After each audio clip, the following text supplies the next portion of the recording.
Good afternoon. I'm Jim Ray. This is the Road to the Autry Masters. We're talking about the artists in the Masters, the American West at the Autry Museum in Los Angeles. We're happy to have with us today Hyrum Joe. He's in Chandler, Arizona. Is that right? Yes, sir. Okay, welcome, Hyrum. Hyrum is here. This is his first year in the Masters. He is the son of Autry Joe Sr., who's been in the Masters for many years, and we look forward to many years of Hyrum's work as well. So welcome, Hyrum. Glad you could spend some time with us. Thanks, Jim. Appreciate it. Honored to be here. So Hyrum, I like to start these things with kind of a brief description of your artistic upbringing. Why don't you give us a little show about that? Yeah.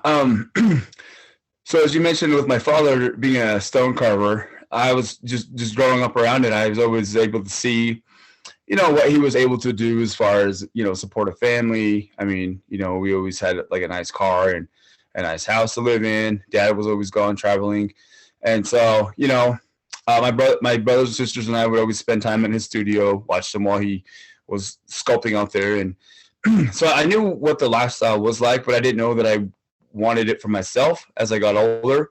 So as I got into high school, I had to choose an elective, and I chose basic drawing, and found out very quickly that I had some of my dad's talent. I could draw. I love to draw people, landscapes, motorcycles, animals, things like that. But by the time I graduated high school, I just didn't know that that's what I wanted to do. I didn't know that I had that passion. I wanted to be a school teacher, played sports, loved history, kind of wanted to put the two together. That's what my high school head football coach did. Admired him a lot. Once I got to college, kind of the same thing. I had my general studies, and then I had to choose an elective, and saw that drawing 101 was an option. So I took that class, and I was blown away. My instructor there, this was in Mesa, Arizona.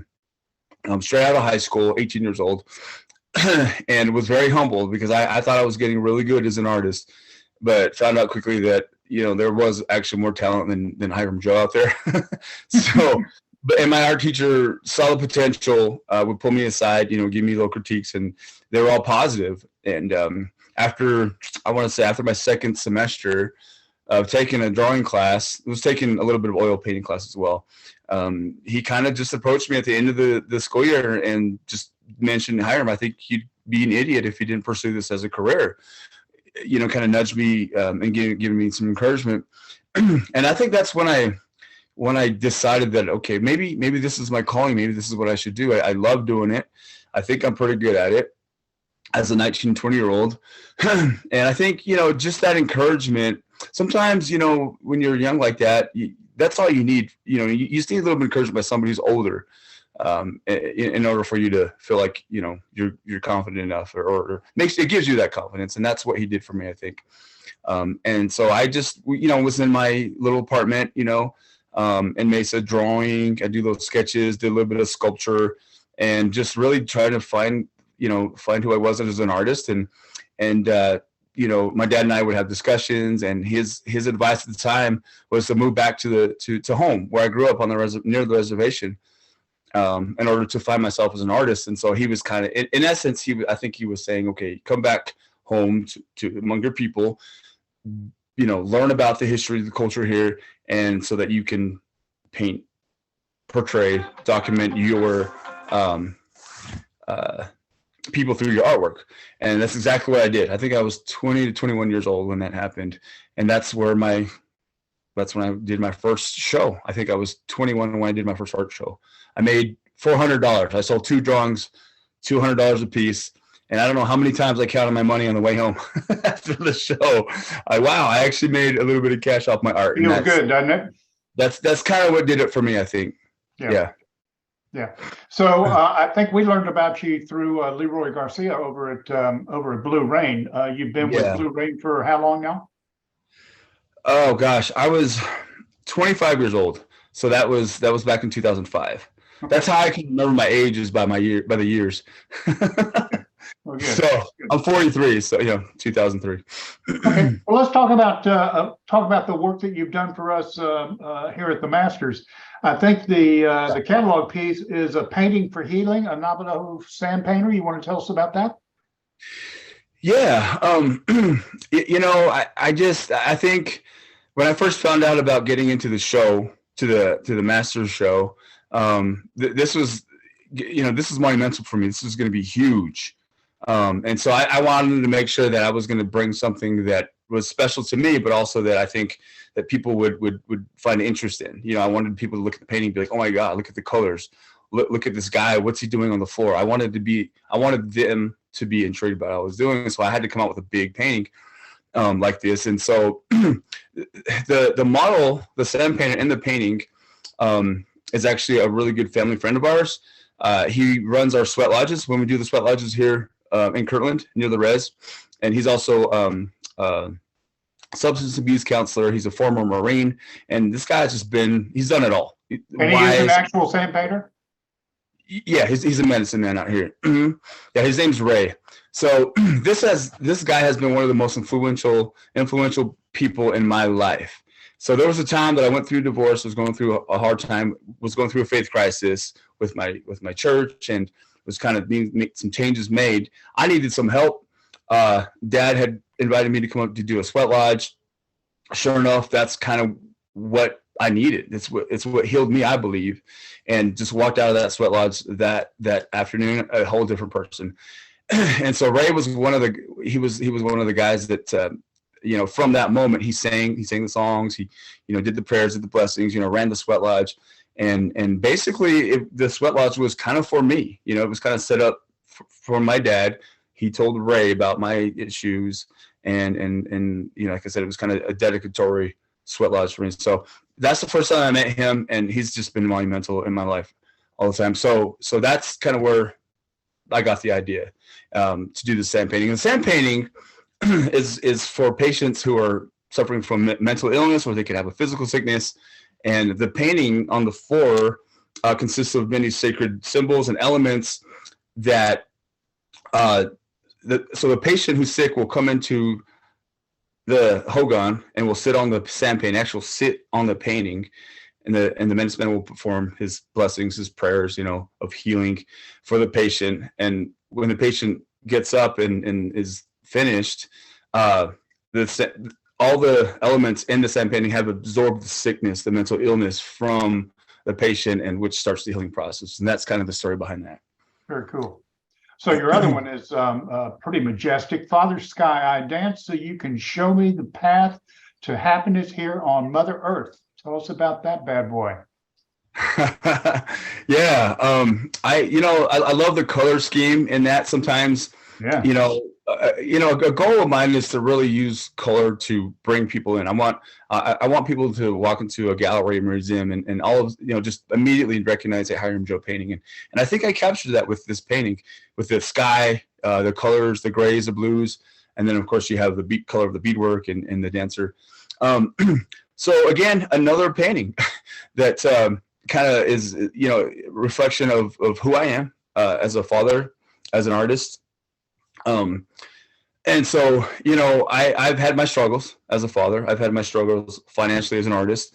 But sometimes you just, you work your buns off and you dedicate yourself, and you learn that as you get older. It comes with age, it comes with maturity. You recognize that your children are going to be in your spot someday, and you don't want them to have that struggle. So it's kind of like like setting the example kind of thing.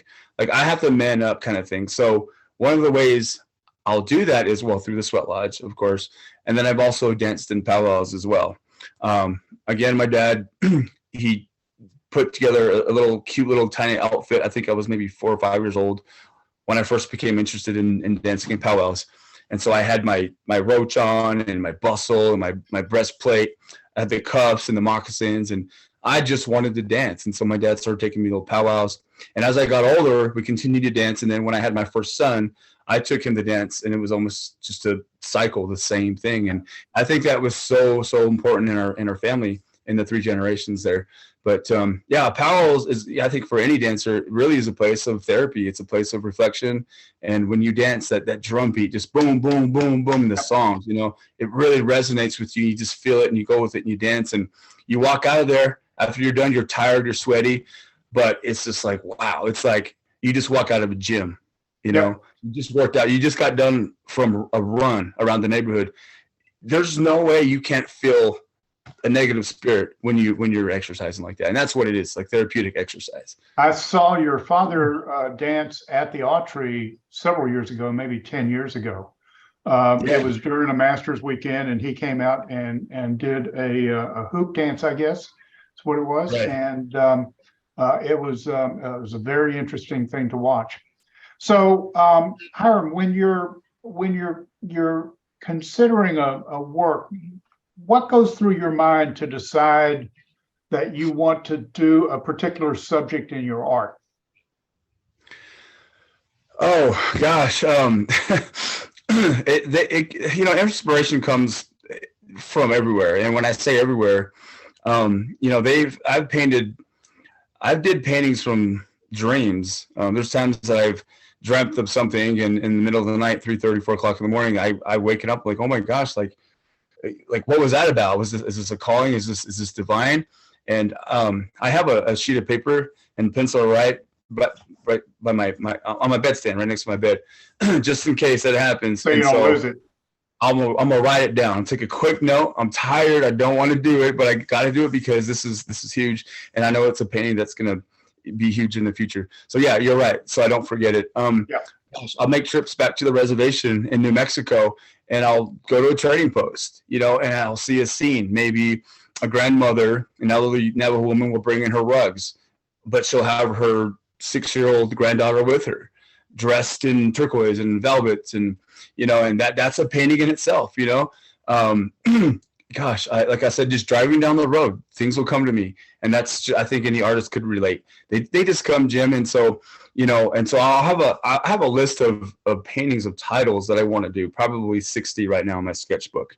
Wow. And so like for Indian market, there's I'll probably do something more southwestern if it's in Santa Fe, right? And then there's places where I think my paintings would probably do better if I did Plains Indian, more like Southern Ute or Cheyenne or Sioux, something like that. So yeah, I mean, I know that's kind of a long answer, but that's just kind of how my mind works, and it's just really drawn upon inspiration a lot of times. So over the course of your career, and you've got several years into this career now, have you noticed that your process has changed, has evolved over time? To a certain extent, yeah. I think if I started drawing in a pencil more.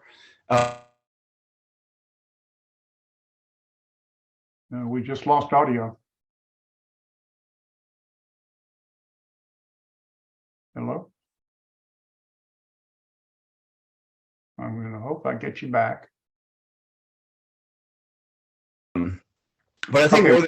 Let's try that again, because I lost audio and you froze right in the middle of that. So let me ask the question again, and we'll try it again. So Hyrum, have you've been into your career for several years now. Have you noticed how your process has changed or evolved over the course of your career?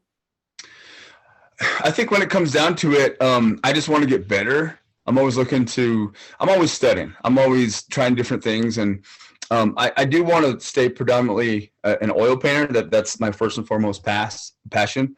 But I have done some and a lot more pencil drawings, black and white drawings, and I've incorporated watercolor into these black and white drawings. And I wish I had an example to give and show. But I'll add a little red to some beadwork, or like a scarf, some turquoise to some jewelry, beadwork. They make it very subtle, but it's still raw and it's still a drawing. So that's something that I've been able to have success with in the past couple of years. But I'm going to stay an oil painter. I always will, and my goal always is just to get better. Well, Hyrum, thank you so much for spending some time with us, for sharing your thoughts about your work and your career. We hope that we see you and your dad at the Masters in February. And thanks again for spending some time with us. I will be there, Jim, for sure. And thank you again. Appreciate it. Very good. Thank you.